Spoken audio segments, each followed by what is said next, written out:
Our group chat is back, and we're bringing in Jamil Jaffer, founder and executive director of the National Security Institute at GMU's Scalia Law School. Can I ask you about that? At the end of the day, there were no deaths, right? This could have been a far more difficult day.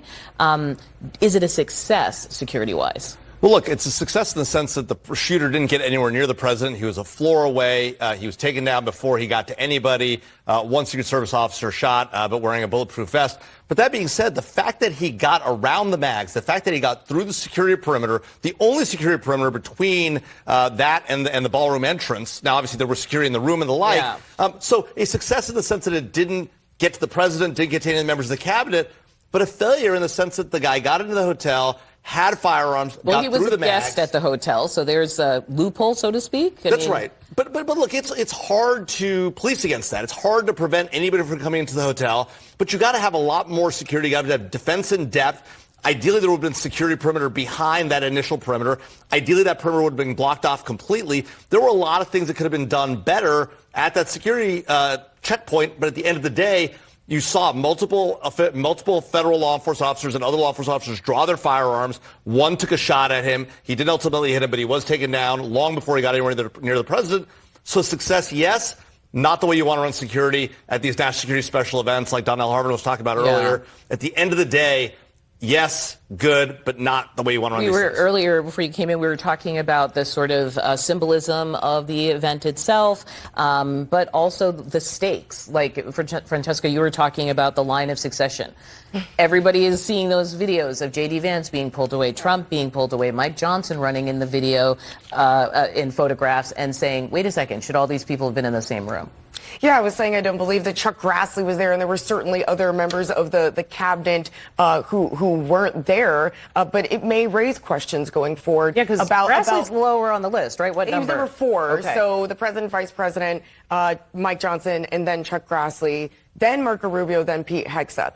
And so it may raise questions, I'm saying, in the future, though, about the number of people in the cabinet who were in these events, because when you do the joint session of Congress, there's always a so-called designated survivor, someone who's picked from the cabinet by the president not to attend something. That has not traditionally been something that's happened, as far as I'm aware, for other events. It's interesting because when the sounds happened, I didn't hear the sort of bullet sounds, but what I saw was a rush of Secret Service all of a sudden coming like a wave. It was like a stadium wave, only imagine it's people running on chairs, tables, and the rest of us crouching down. I was sitting next to, behind Steve Scalise, who actually has been the victim of a political shooting, and they took him away pretty quickly. Trump, gone. I look up, the entire table, gone. And one by one, cabinet members are leaving. We're all sitting there. Like, the Secret Service is there, and these private details are there for their clients. Like, the rest of us are collateral damage in that scenario. Well, I think what you have to say for people who haven't been to the dinner is that there are long hallways leading into that ballroom. And those hallways, when the dinner's going on, before the dinner, are filled with people with guns. They include the security details of the protectees who are inside the ballroom, but there's also uniformed Secret Service.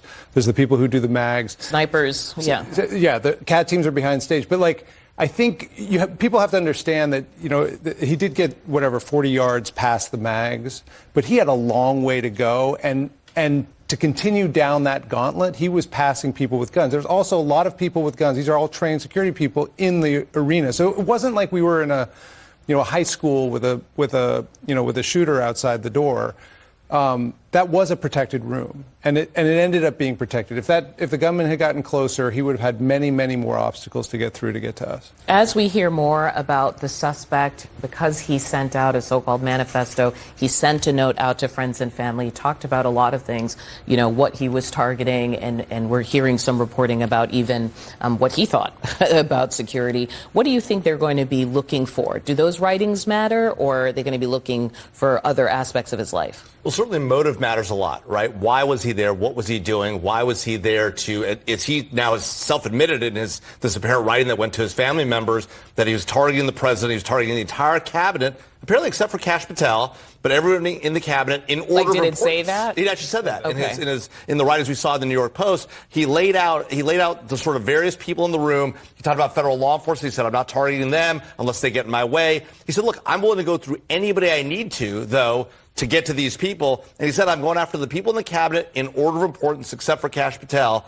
So not clear why he left Kash out of the list, but he did.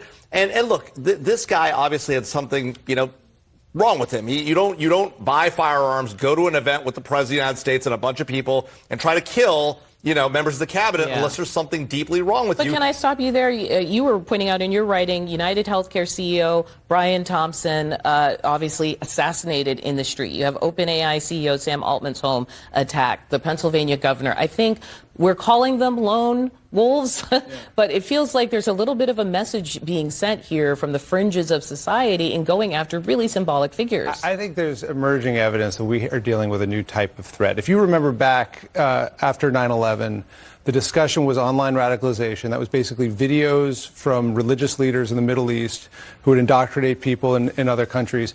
What we're dealing with here is basically a generation of lonely people who are being radicalized not by individual imams, but by the basic algorithms that we all get our news from. In every one of those cases, these are people who are radicalized because they consume information that tells them every day, these people are the worst people ever. And you saw that in the manifesto, and they must be stopped. And then they decide to take it into their own hands. It's a totally different kind of challenge. And I think we're beyond the point where we can just say, oh, these are crazy people. Yeah. I mean, clearly or there what are we things... do is point fingers. We say, who did they vote for? Did they give $20 here? Did they give $50 here? Right. And if it doesn't fit a political narrative, it kind of goes away. I think of that with the shooter with Steve Scalise. I mean, to you, do you think...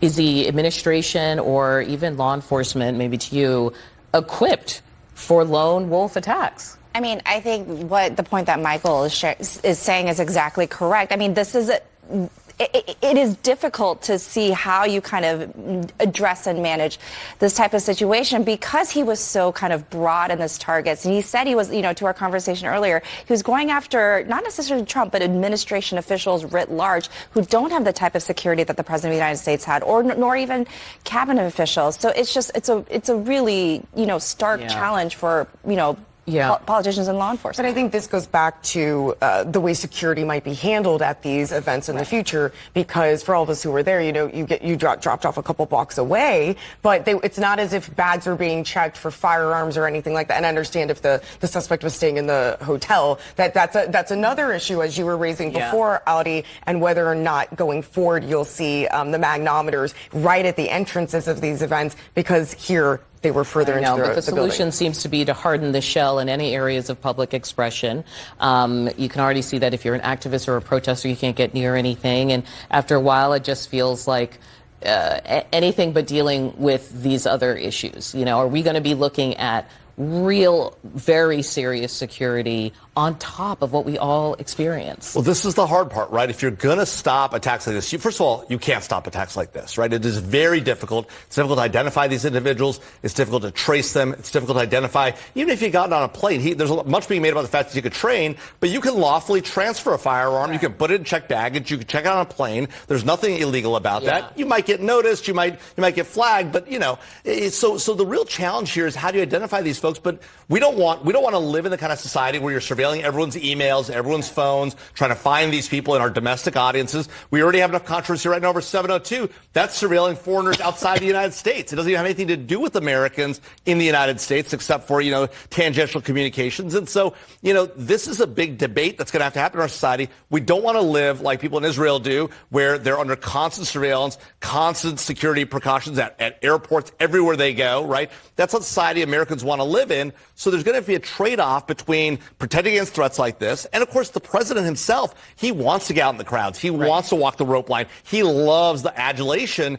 He's not going to stop doing that. He said himself at the press conference, I have to continue forward. We're going to do the White House Correspondents' event. We're not going to let it shut us down. That's a very American attitude towards these things. Yeah. And while we will lock things down more, no doubt, at events, the right of speech, the president said it himself after the event, right? The right of free speech is important.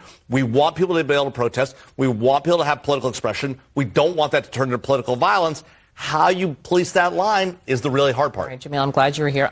Unfortunately, I'm sure you'll be back, frankly, because this investigation is now moving forward with the suspect appearing to be charged.